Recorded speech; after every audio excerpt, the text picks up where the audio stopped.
Today, in this class, we will discuss constant pressure vapor process. Last class में हम लोगों ने देखा था कांस्टेंट वॉल्यूम वेपर प्रेसेस, इसमें हम लोग वॉल्यूम को कांस्टेंट कर रहे थे। इस क्लास में हम लोग देखेंगे जब प्रेशर कांस्टेंट होता है तो वेपर प्रोसेस का क्या डिफरेंट टाइप्स का इक्वेशन हम लोग डिराइव कर सकते हैं।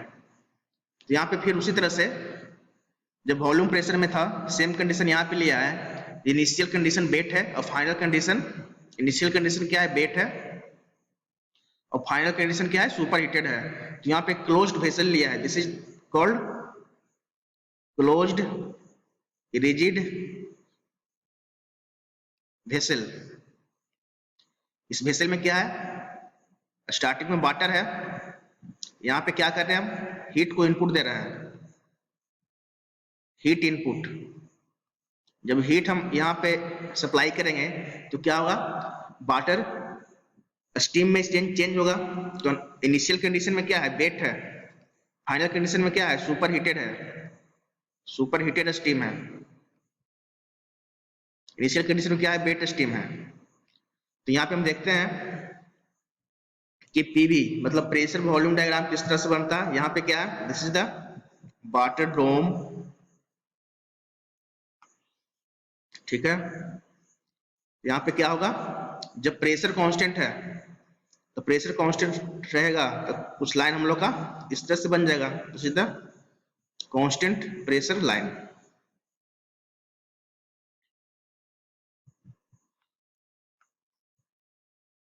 फ्रॉम पॉइंट 1 से point 2, initial point 1, final point 2। इसी तरह से टेम्परेचर एंट्रोपी डायग्राम कुछ इस तरह से बन जाएगा, पॉइंट 1 से पॉइंट 2। तो ये क्या है, graphical representation of constant pressure vapour process, PV diagram और टीएस डायग्राम। समझना है कि स्टार्टिंग में क्या है, जो स्टीम है वेट कंडीशन में है और फाइनल कंडीशन क्या है, सुपर हीटेड स्टेट में है। तो इस तरह से आपको मैंने बताया कि पीवी डायग्राम क्या होता है, टीएस डायग्राम होता क्या है, किस तरह से इसको हम ड्रा करते हैं। तो हम लोगों ने लास्ट क्लास में देखा था V1 is equal to x1 into VG1। ये फॉर्मूला हम लोग लास्ट क्लास में देख चुके थे। इस तरह से हम फॉर्मूला डिराइव किए थे, H1 is equal to HF1 plus x1 into HFG1। Enthalpy initial point पे क्या है, H1 है, और इंथैल्पी एट फाइनल स्टेज में क्या है, H2 है। तो H2 का फॉर्मूला हम लोगों ने क्या निकाला था, Hg2 plus Cp T super heated 2 minus T saturation 2। Saturation temperature क्या होता है, जहां पे वाटर में बॉइलिंग आना स्टार्ट हो गया, उसको हम टी सैचुरेशन बोलते हैं, सैचुरेशन टेम्परेचर बोलते हैं। सुपर हीटेड टेम्परेचर का मतलब क्या हो गया, जब स्टीम सुपर हीटेड है तो उस स्टेज पे स्टीम का क्या टेम्परेचर है। एक और निकाले थे हम लोग formula, V2 is equal to VG2 into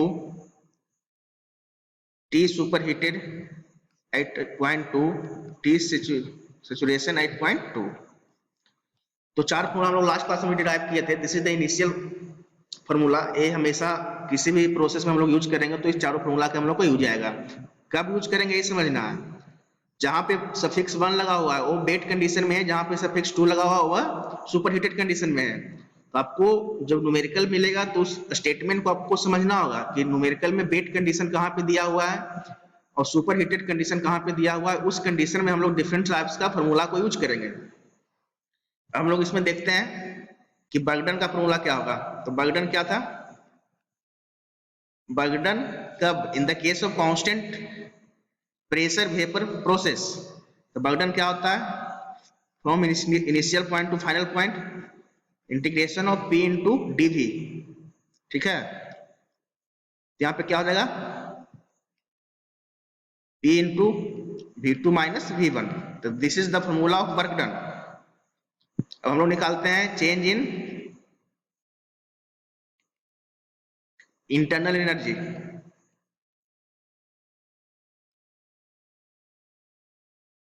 change in internal energy, तो क्या होता है इंटरनल एनर्जी, इसको हम बोलते हैं DU से, from point 1 to point 2 equal to क्या हो जाएगा, इंटीग्रेशन करेंगे तो U2 माइनस U1।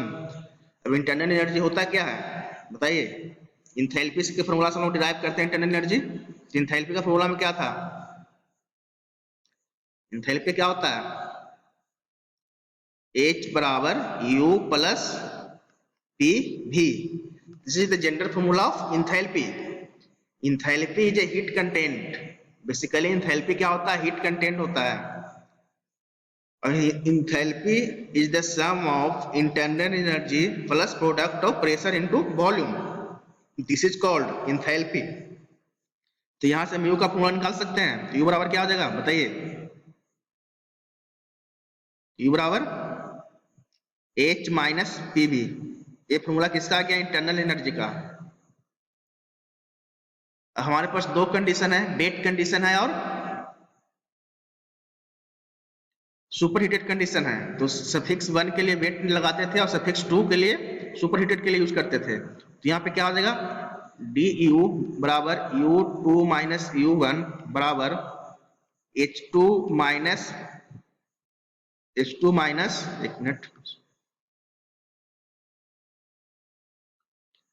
क्या हो जाएगा,